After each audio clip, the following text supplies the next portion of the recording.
We've looked carefully at the impact the economic crisis has had, and as you would expect, no country, no group has been totally immune from the effects of the economic crisis. But what Education at a Glance shows is the remarkable effect that education can have for individuals, for labor markets, for economies across the world.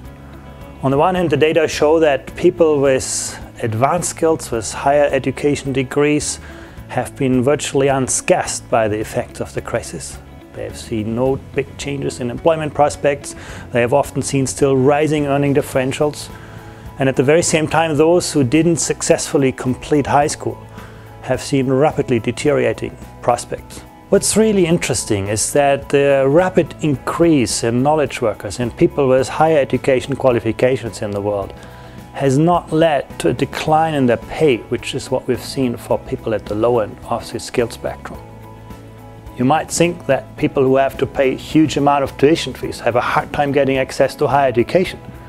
But Education at a Glance doesn't show much of a relationship. Many countries are very successful to actually, on the one hand, ask for private money and still provide children from disadvantaged families with access to universities through income contingent loans and mean-tested grants. At the very same time, we can see that countries that have unequal school systems, where the success in school depends very much on the social background of children, provide huge challenges for those children to succeed later in life.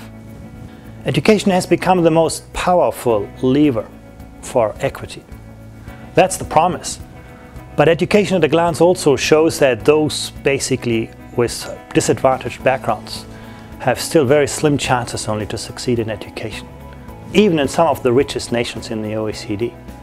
You can see, for example, that your chances of moving up to higher education are only about half if your parents didn't succeed in school than what you would expect from the share of those people in the population.